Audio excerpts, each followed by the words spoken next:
안녕하세요. 오늘도 사연 살롱을 찾아주셔서 감사합니다.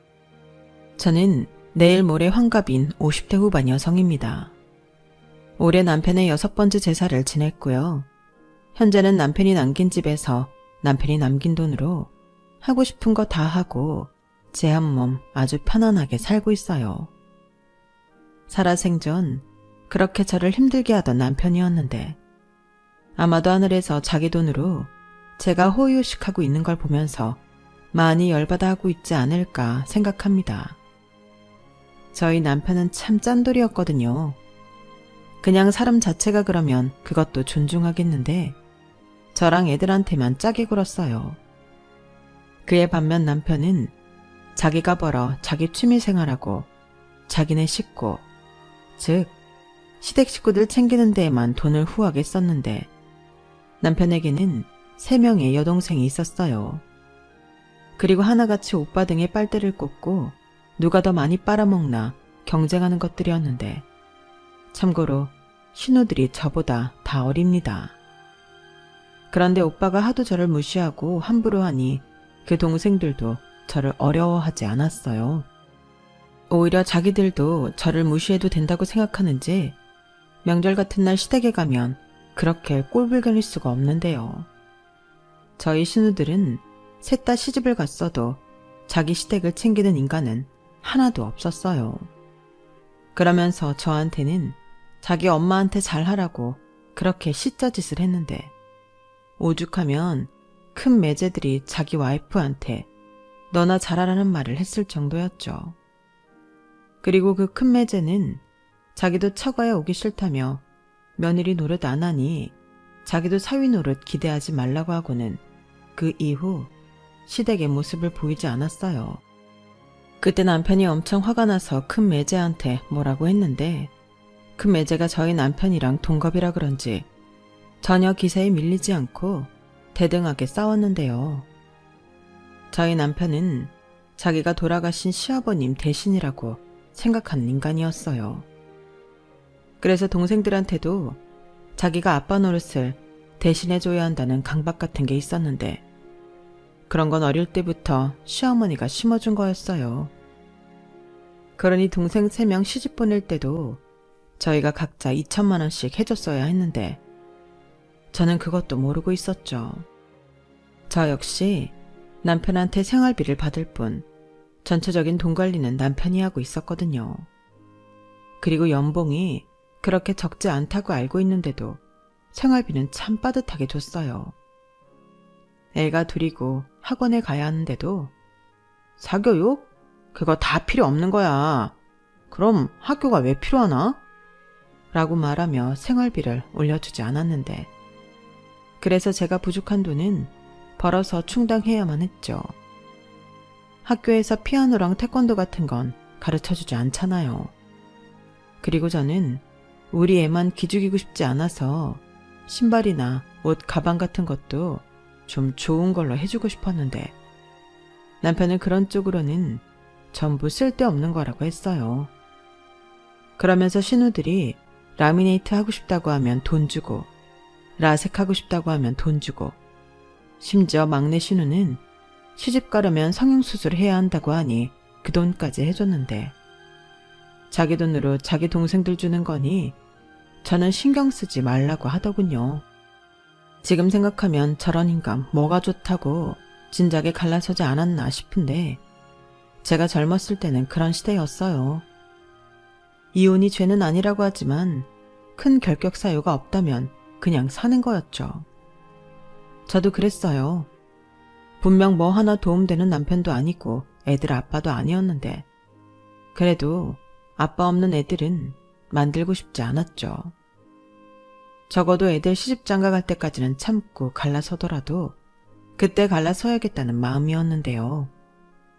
너도 나도 다 참고 살 때라 저도 그냥저냥 살았던 거죠.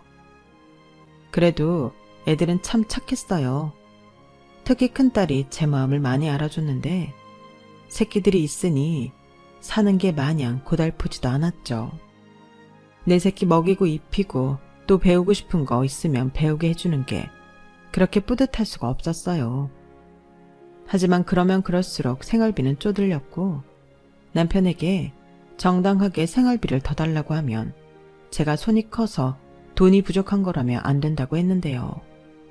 그래서 둘째 초등학교에 들어가면서 저는 다시 취직을 했어요. 정말 더럽고 치사해서 못 해먹겠더라고요. 그전에도 부업이다 아르바이트다 돈 되는 일은 찾아다니면서 부족한 생활비를 메꿨는데 계속 이렇게는 살 수 없으니 딴 주머니를 찰 생각으로 아예 직장을 구했어요. 그때도 남편이 자기처럼 고졸의 경단녀를 누가 뽑아주나? 괜히 떨어져서 마음 상하지 말고 내가 주는 돈 아끼면서 전처럼 푼돈이나 벌고 그렇게 살아. 라고 저를 무시했는데 저는 보기 좋게 단 한 번의 이력서와 면접으로 취직에 성공했죠. 그때 남편이 거짓말하는 거 아니냐고 놀란 눈으로 물었는데 그렇게 통쾌할 수가 없었어요. 이래서 여자도 능력이 있어야 한다고 하는구나. 절실하게 느끼며 절대 다시 예전의 전업주부로 돌아갈 생각이 없었는데요. 제가 직장에 다닌 지 2달이 넘어갈 즈음 남편이 생뚱맞게 시어머니를 모시고 살면 어떻겠냐고 묻더군요. 아무리 생각해도 자기 엄마 혼자 지내시는데 도리가 아닌 것 같다는 거예요. 그러면서 저에게 생활비 50만 원 더 줄 테니 회사를 그만두라고 무슨 인심이라도 쓰는 것처럼 얘기했는데 제가 웃기지도 않아서 콧방귀를 꼈죠. 50만 원? 지금 나랑 장난해? 100만 원을 준다고 해도 싫다고 할 판에 무슨 그런 푼돈으로 나더러 시어머니를 모시라고 그래? 푼돈? 이젠 돈 좀 본다고 50만 원이 푼돈이 됐냐? 그럼 우리 엄마는 언제까지 저러고 혼자 지내? 어머니 아직 젊으셔. 오히려 우리랑 사는 거 불편하시지. 그리고 나랑 애들은 생각 안 해? 나 이제 취직한 지 2달 됐어. 근데 시어머니 모시자고 회사를 그만두라고? 자기 같으면 그러겠니? 며느리가 시어머니 모시는 건 당연한 거지. 그럼 우리 엄마 계속 안 모시고 살 생각이었어?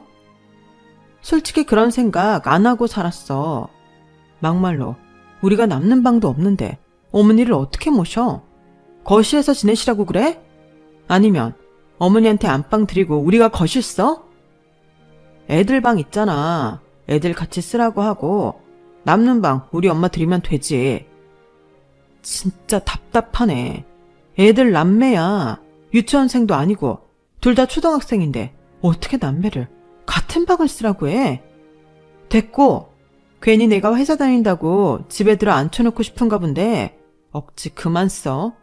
나는 회사 그만둘 생각 없으니까. 자기야말로 왜 그러냐. 내가 돈을 못 벌어? 그리고 아직 애들 엄마 손 필요한데 자기가 이러면 안 되지. 벌써 집안이 개판됐잖아. 개판은 무슨. 나 집안일 똑같이 하거든? 그리고 애들도 이제 알아서 해. 오히려 자기보다 훨씬 잘해. 그리고 말 나왔으니까 하자. 내가 그동안 생활비 좀 올려달라고 몇 번이나 말했지? 그때마다 자기가 뭐라 그랬어? 나 사실 그래서 회사 다니는 거야. 더럽고 치사해서. 내가 괜히 그래? 돈 모아서 집 사려고 그러는 거잖아. 자기는 그런 것도 이해를 못해? 언제까지 남의 집살이를 할 거야? 그래서 아가씨들이 달라고 하면 그렇게 척척 주냐? 얼마 전에 둘째 아가씨 카드값 부족해서 100만 원 붙여줬다며. 그런 돈은 안 아까운가 봐? 그건 어떻게 알았어? 좌우간 가만 보면 능구렁이야. 그럼 애가 당장 카드값 때문에 지 남편이랑 한바탕 하게 생겼는데 그걸 안 주냐? 그러다 내 동생 신용불량자 되면 다 줄만 하니까 준 거지. 그래? 자기는 항상 그런 식이야. 자기 식구들한테는 그렇게 인자하고 펑펑 쓰면서 정작 한 집에 사는 나랑 애들한테는 소금물보다 짜지. 유치하기는. 그래도 집 사면 그 집엔 누가 살아? 사람이 하나만 알고 둘을 몰라. 아무튼 나는 우리 엄마 저렇게 혼자 지내는 거 마음 쓰이고 걱정돼. 그러니 당신이 회사 그만둬. 남편은 그렇게 막무가내로 자기 엄마까지 팔면 저에게 회사를 그만두라고 했어요. 그리고 저는 그러던지 말던지 무시하고 회사를 다녔는데요. 그때부터 저와 남편은 자존심 싸움이라도 하듯 사소한 일에도 불꽃이 튀었어요. 그러다 남편이 정말로 시어머니를 집에 모시고 왔고 저희 딸 방을 뺏어서 시어머니에게 줬는데요. 그때 저에게 딸이랑 안방을 쓰고 자기가 거실을 쓰겠다고 하더군요. 그리고 제가 회사를 그만두면 그때부터는 50만 원씩 생활비를 더 줄 건데 그게 아니라면 생활비를 올려주지 않겠다고 했어요. 그때 방을 뺏긴 딸은 울고 저는 속에서 분통이 일어났는데 시어머니가 계셔서 차마 큰 소리는 내지 못했네요. 대신 저도 어디 한번 갈 때까지 가보자는 심정이었는데요. 시어머니에게 집안일과 아이들 보는 걸 부탁했어요. 막말로 남편한테 생활비를 더 받는 것도 아닌데 서로 상부상조해야죠. 그러자 시어머니는 자기가 왜 당신 집도 아닌데 집안일과 애들을 봐야 하냐며 질색을 했는데 그럼 저는 생활비 못 받아서 어머니 밥이랑 빨래는 못 해드린다고 했죠. 사실 저 말을 할 때도 속으로는 엄청 떨었어요. 그전에는 그런 말을 하고 싶어도 할 수 없었는데 남편이 저렇게 막무가내로 나오니 저도 이판사판이 되었어요. 그리고 시어머님이 집에 계시니 야근하기도 용이해 종종 연장 근무를 했는데요. 그러자 시어머님이 자기는 너무 힘들다며 당신 집으로 가시겠다고 하더군요. 솔직히 거기까지 생각하고 일부러 한 연장 근무는 아니었는데 의외의 효과였어요. 하지만 시어머니는 가실 때도 곱게는 가시지 않았는데 아범아, 아무래도 네 처가 바람이 난 것 같다. 그러지 않고서야 여자가 회사에 가서 그렇게 늦게까지 일을 할 게 뭐가 있니? 너 잘 알아봐. 라고 당신 아들을 들쑤셔놔서 제가 한동안 남편이랑 또 지지고 볶고 싸워야만 했어요. 저 역시 당당했기에 더 가만히 있지 않았는데요. 결국엔 그 인간이 회사까지 찾아와 자기 눈으로 확인하고 그제야 자기 엄마가 그냥 추측해서 이야기한 걸 인정했죠. 하지만 제 마음은 이미 상할 대로 상했고 그 뒤 저희 부부는 서로를 소 닭 보듯 관심도 없고 그저 한 집에만 사는 무늬만 부부로 살았는데요. 그렇게 사는 거 힘들지 않았냐고 많이들 물어보시는데 솔직히 힘들진 않았어요. 그것도 나름 적응이 되니까 괜찮더라고요. 그냥 공기 같은 존재라고 생각하면 편했는데 너는 너, 나는 나 이렇게 살다가 애들이 독립해 우리 부부를 떠나면 그때 이혼을 하든 별거를 하든 뭐라도 하면 된다고 생각하고 살았죠. 그렇게 15년 넘게 살았어요. 그 사이 그 인간 말대로 돈을 모아 신축 아파트 내 집 장만도 했고 애들은 다 커서 대학생이 되었고 아들은 1년 마치고 군대에 갔는데 그래도 자기가 아빠라고 애들 학비는 해주더라고요. 솔직히 그것도 안 해주면 바로 이혼할 생각이었는데 처음 딸아이 대학 입학금 내주는 거 보고 참았어요. 하지만 그렇다고 우리 부부 사이가 달라진 건 아니었는데요. 15년이 넘었어도 저에게 주는 생활비는 똑같았고 자기는 등산이다 낚시다 또 골프다 하며 밖으로 도는데 분명 여자도 있는 것 같더라고요. 그런데 참 신기하죠. 다른 여자들은 남편이 밖에서 딴짓을 하면 그렇게 화가 난다고 하는데 저는 정이 다 떨어지고 없어서인지 아무렇지도 않았어요. 오히려 가끔 외박하니 그냥 저 인간이 딴 살림 차려서 집에 들어오지 않았으면 좋겠다는 생각까지 했는데 지금 생각해도 참 신기한 감정이었죠. 그리고 고백하자면 그런 마음도 있었어요.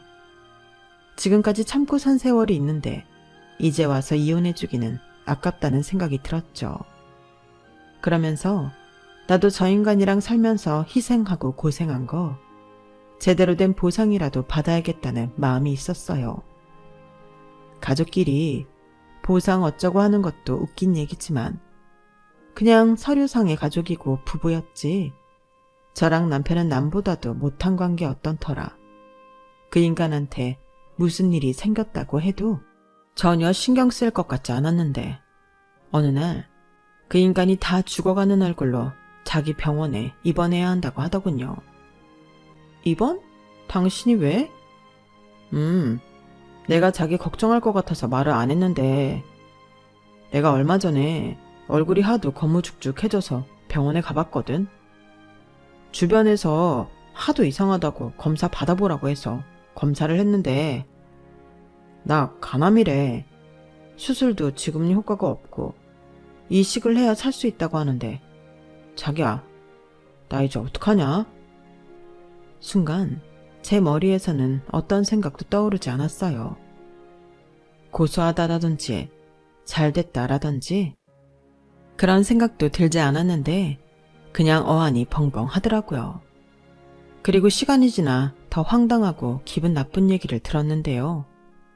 글쎄, 그 인간이랑 놀았던 여자들이 자기들끼리 짝이라도 한 듯 남편을 거들떠도 보지 않았다는 건데요.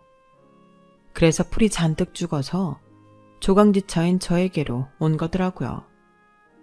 그 사실을 알았을 땐 기가 막혀서 아무 말도 하고 싶지 않았어요. 아마 다른 여자 중에 한 명이 병건해준다고 하면 저 안 찾고 거기 갈 인간인데 아무도 자기를 받아주지 않으니 아쉬운 대로 법적 마누라인 저를 찾아온 게 괘씸했죠. 그리고 한편으로는 저한테 간까지 달라고 하는 게 아닌가?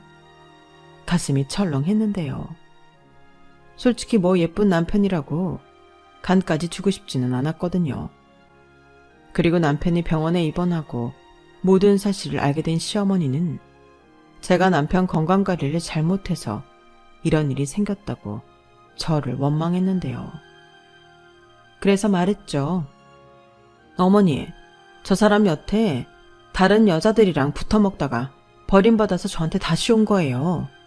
사람이 없는데 제가 무슨 수로 없는 사람 건강관리를 시켜요? 저한테 이러실 게 아니라 어머니 아들한테 가셔서 따지세요. 그동안 뭔 짓을 하고 다니느라 암까지 걸렸냐고요. 뭐야?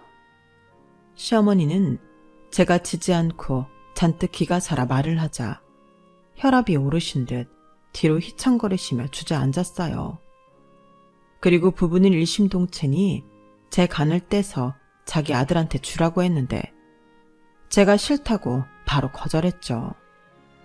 물론 검사를 받아봐야 이식이 가능한지 알 수 있지만 저는 그 검사조차 받고 싶지 않았어요.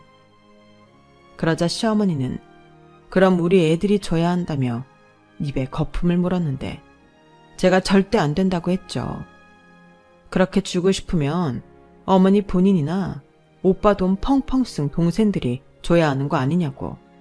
저도 물러나지 않았는데요. 그러니 시어머니가 저더러 독한 년이라고 하셨어요. 내가 살다 너 같은 애는 처음 봤다. 그럼 다 늙은 내가 수술을 해야겠니? 너도 정말 염치가 없어. 내 아들이 뼈 빠지게 번 돈으로 산 아파트에 살고 애들이랑 잘 먹고 잘 살았으면 내가 먼저 말하기 전에 네가 먼저 수술 받겠다고 나와야지. 아니요. 저 인간이 저랑 애들한테 어떻게 했는데요? 제가 미쳤지. 제가 재간까지 꺼내서 줘요? 저 그렇게 배롭지 않아요. 염치 따지면 저보다 아가씨들이 나서서 오빠한테 간이식 해줘야죠. 그리고 애들한테 괜한 말씀하시면 저 이렇게 하루에 한 번씩 병원 오는 것도 안 할 거예요. 어머님이 하시든 간병인을 붙이시든 알아서 하세요. 저는 그렇게 아쉬울 것이 없어서 시어머니한테 하고 싶은 말을 전부 해버렸어요. 그리고 생각 잘해보시라 말하고 집에 돌아왔는데 다음날부터 신우들이 돌아가면서 저를 괴롭히더군요. 법적 부부인 제가 해줘야지 어떻게 시집간 신우한테 간 이식을 해주라고 하냐며 완전 눈이 돌아가 있었는데요. 저는 그때도 참지 않았어요. 오빠한테 돈 타갔을 때는 언제고 이제 와서 이러세요? 저야 법적으로 부부지만 이혼하면 남이고 아가씨들은 피를 나눈 남매인데 해줘도 제가 아니라 아가씨들이 해줘야죠. 받아 쓴 걸로만 따져도 아가씨들이 간이식하는 게 맞지 않아요? 왜요? 이제 와서 오빠한테 간이식 해주는 건 좀 그래요? 진짜 양심도 없다. 아가씨들 오빠 정말 서운하겠어요. 아가씨들한테 해준 돈만 해도 억은 넘을 텐데. 신우들은 제 말에 저를 째려만 볼 뿐 아무 말도 못했어요. 그러게 이리 따지나 저리 따지나 자기들이 불리할 걸 왜 저를 찾아왔는지 이해가 가지 않았죠. 이제 와서 제가 자기들이 시누이들이라고 무서워할 줄 알았을까요? 아무튼 그렇게 이식자도 찾지 못한 남편의 상태는 나날이 나빠졌어요. 그리고 이식까지는 아니더라도 나중에 더 당당하고 싶은 마음에 저는 아내돌이는 했는데요. 그래도 같이 애 낳고 산 세월이 있으니 아주 방치할 수는 없겠더라고요. 그러자 이 인간이 그건 또 미안하고 고마웠는지 저한테 처음으로 사과도 하고 고맙다는 말도 했는데 그땐 마음이 좀 그랬어요. 인간이 이렇게 나약해져야만 자기 잘못을 인정할 수 있구나 싶은 게 좀 씁쓸하더라고요. 그래도 마지막에 용기를 낸 남편에게 저 역시 평생 안고 살아온 무거운 마음을 내려놓았는데요. 다른 식구들한테 말은 안 했지만 간이식 적합 검사도 따로 받았어요. 하지만 저는 부적합하다는 통지를 받았고 차마 애들한테는 검사를 해보라고 하고 싶지 않아 이식자를 기다릴 뿐이었는데 8개월 정도 접어들었을까? 남편은 결국 이식자를 찾지 못해 세상을 떠나고 말았어요. 그때까지 시어머니도 신우들 중에 어느 누구도 이식 적합 검사를 받지 않았는데요. 그저 저한테 모든 화살을 돌리며 저더러 자기 아들, 자기 오빠를 죽인 살인자라고 원망을 쏟아냈어요. 그리고 오빠 재산에만 관심 있는 돈에 미친 사람이라고 했는데 자기들이 법적으로 자기 오빠 재산 가져올 거라며 애들이 있는 데서 큰 소리를 치더군요. 그때 저희 아들이 욱해서 한바탕 난리를 쳤어요. 무슨 권리로 그런 말을 하고 무슨 자격으로 자기 엄마한테 악담을 하냐며 법으로 할 수 있으면 법으로 하라고 했는데 저랑 누나인 딸이 말릴 정도였죠. 그 덕에 신우들도 더는 저희를 건드리지 못했어요. 법적으로 해도 신우들이 가져갈 재산은 없었는데 그래서 더 열받아 하는 것 같았죠. 오빠가 살아있으면 이래저래 돈도 더 뜯어갈 수 있는데 오빠가 죽었으니 그것도 어렵겠다고 이미 계산을 한 것 같더라고요. 하지만 자기들이 어쩌겠어요. 제가 순수하게 주지 않으면 아무리 오빠라고 해도 돈을 받을 수 없는 게 현실이었는데 그러니 그 뒤부터는 하나 둘 저를 찾아와 자기들이 지금 얼마나 힘들고 돈이 필요한지 어필하기 바빴어요. 어떨 때는 자기가 더 힘들다며 지들끼리 다투기도 했는데 그 꼴을 보니 절로 웃음이 나오더라고요. 그에 반해 시어머니는 남편에 이어 아들까지 보냈다는 충격에 두문분출하고 힘든 시간을 보내는 듯 했는데요. 그래도 딸들이 있으니 자기 엄마는 챙기겠거니 했어요. 보통은 며느리보다 딸들이 엄마를 더 챙기기 마련이잖아요. 게다가 저랑 시어머니 사이는 이미 나빠질 대로 나빠진 상태라 당장 시어머니가 돌아가신다고 해도 저는 장례식조차 오지 말라는 말을 들은 터였는데 남편이 가고 3년 정도 지났을까? 시어머니가 치매 진단을 받았다는 사실을 알게 되었어요. 그 소식을 알려준 건 큰 신우였는데 상황이 많이 안 좋다고 하더라고요. 저는 그래도 깜빡깜빡하는 정도라 일상생활까지는 가능했는데 최근 들어 살고 있는 집 비번도 기억을 못해 집에도 못 들어가는 일이 있었다며 걱정스러운 말을 저에게 했는데요. 가만히 듣고 있자니 큰 신우는 제가 시어머니를 모시고 살았으면 하는 것 같았어요. 언니, 이런 말 정말 미안하고 하고 싶지 않은데요. 저도 그리고 제 동생들도 모두 시집을 간 상황이라 친정엄마 모실 여건이 못 돼요. 남편 눈치 봐야죠. 시댁 눈치 봐야죠. 특히 막내네는 애들도 아직 어려서요. 그래서 지금 저더러 치매 걸린 어머니를 모시라고요? 네. 아무리 오빠가 일찍 세상을 떠났어도 언니가 우리 엄마 며느리잖아요. 대신 우리 세자매가 20만 원씩 언니한테 드릴게요. 20만 원이요? 그럼 저더러 도합 60만 원에 시어머니 치매 수발을 들라는 말이세요? 더 드리면 좋은데 저희가 지금 다들 어려워서 그렇죠. 대신 언니는 오빠 재산 다 챙겼고 애들도 다 커서 집 앞벌이 다 하는데 언니만큼 딱인 사람도 없어요. 제가 왜 딱이에요?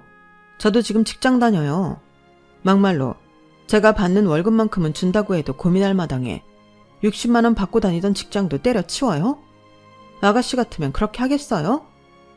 언니, 진짜 너무하네요. 친정엄마였어도 이렇게 하실 거예요? 저 같으면 제가 이런 말 하기 전에 우리 엄마 모신다고 했을 것 같아요. 그 집 우리 오빠가 산 우리 오빠 집이잖아요.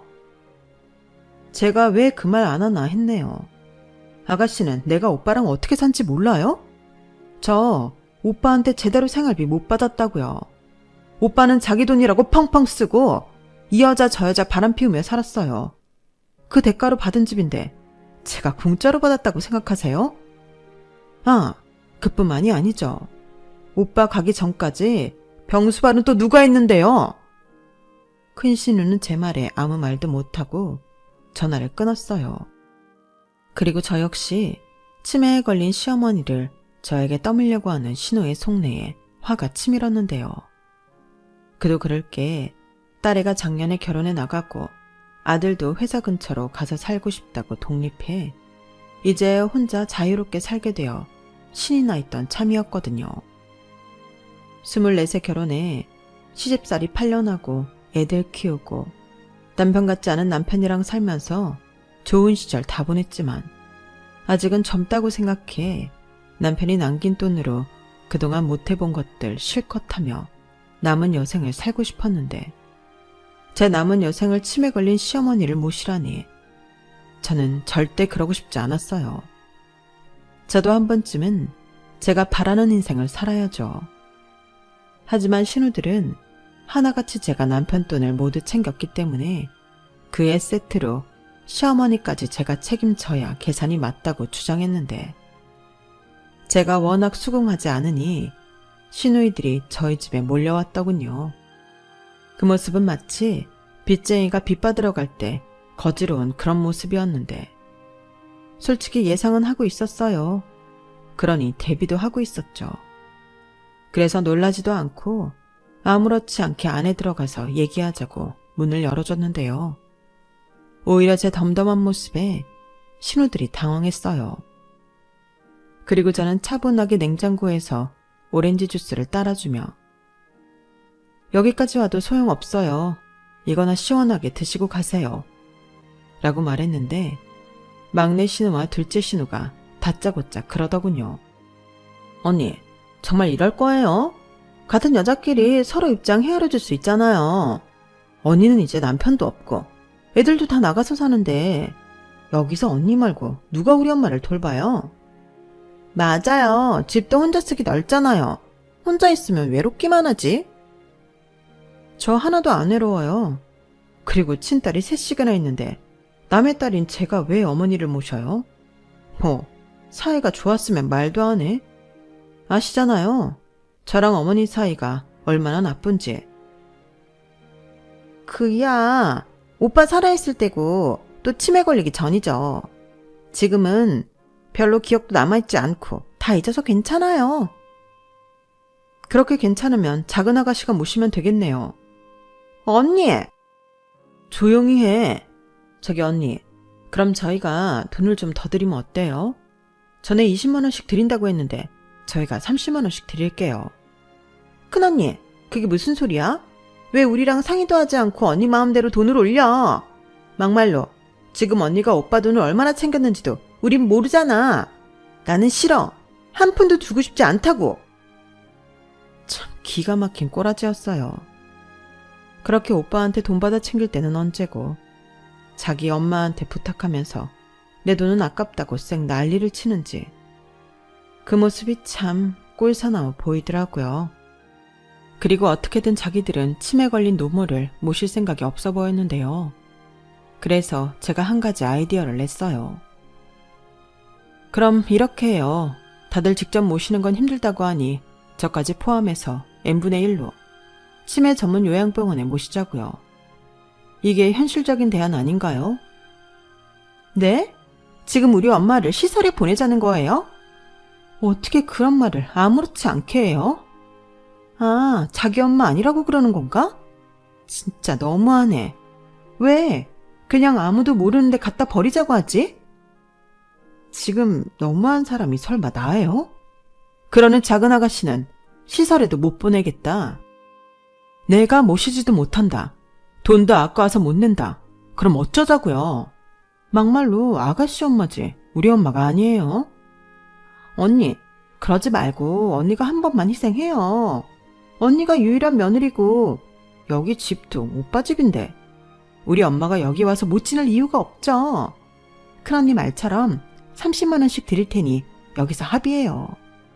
저 이런 말까지는 안 하려고 했는데 그이랑 사이도 나빠서 언제 이혼할지도 모른단 말이에요.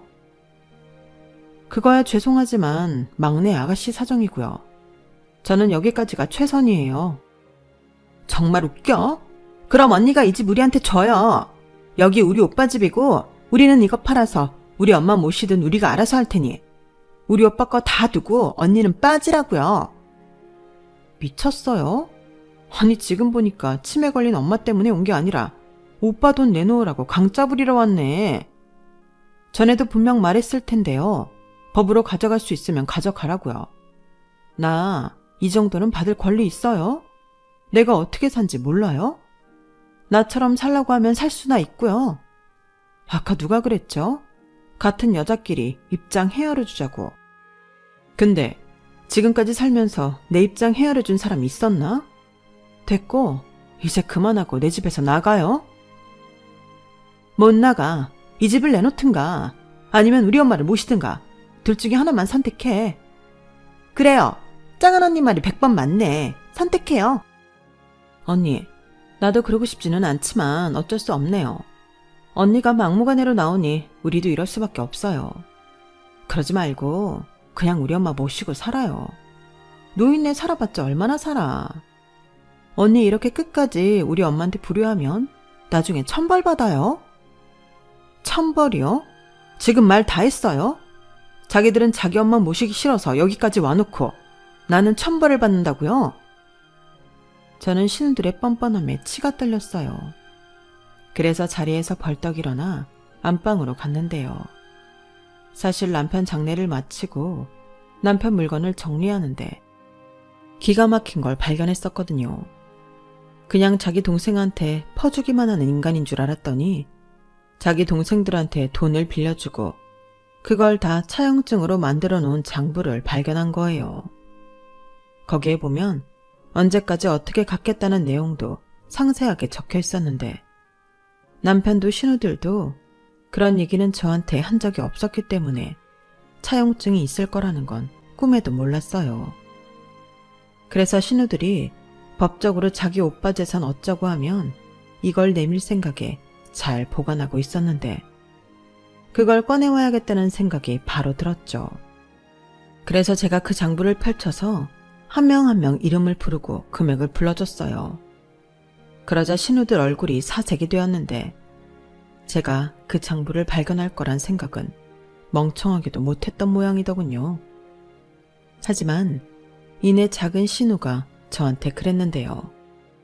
그 차용증 법적으로는 아무런 효력이 없어요. 이미 제가 다 알아봤거든요.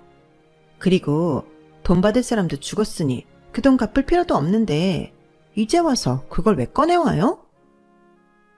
정말 그럴까요?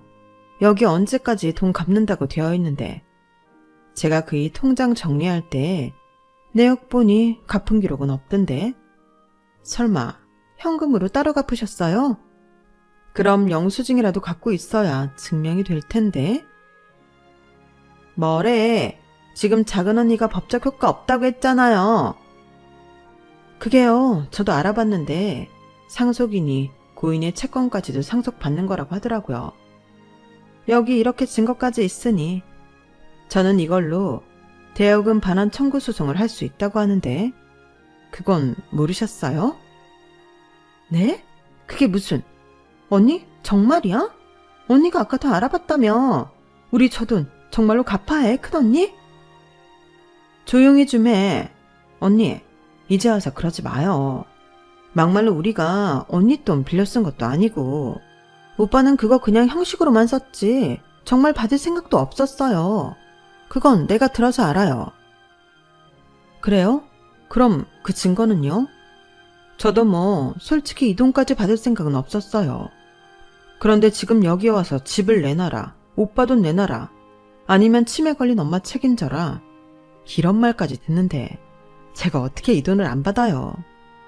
자, 그럼 다들 이번 달 말까지 이 돈 알아서 주던지 아니면 아까 말한 소송 진행할 테니 그런 줄 알아요. 그 돈 받아서 제가 어머니 요양병원에 모시고 책임질게요. 그럼 됐죠? 아, 그리고 제가 어머니 끝까지 책임지면 어머니 돌아가시고 난 뒤 재산은 제가 받는다는 거 잊지 마세요. 신우 셋은 제가 본격적으로 돈 가지고 따지자 전부 꿀먹은 벙어리가 되었어요. 그리고 아무 소리도 못하고 얼굴만 하얗게 질려서는 자기들이 힘들어서 이번 달까지는 돈 만들 수 없다며 제 발목을 붙들었는데요. 저는 거기서 무너지지 않았어요. 제가 알아보니 소송 진행하면 유체동산, 통장 압류까지 할 수 있었는데 친절하게 그 설명까지 해주니 셋 다 누가 먼저랄 것 없이 내빼더라고요. 그러게 오빠 돈이라고 쉽게 쓰고 안 갚을 신보였던 것 같은데 임자를 제대로 만났죠. 그리고 저는 이 복수를 하기 위해 이 묵직한 차용증 장부를 들고 변호사 사무실 다니며 덕분에 공부를 했는데요. 제가 이렇게 남편 덕에 큰 소리 떵떵 치고 살 줄은 꿈에도 몰랐어요. 그렇게 저는 저한테 자기 엄마 떠넘기려 했던 신우 셋을 물리치고 원래 가졌던 계획대로 새로운 인생을 살기 시작했어요. 회사는 정년 때까지 다닐 생각으로 그 외의 여유 시간에 배우고 싶었던 장구도 배우고 그림도 배우고 또 뒤늦게 친구들이랑 여행도 다니고 있는데요.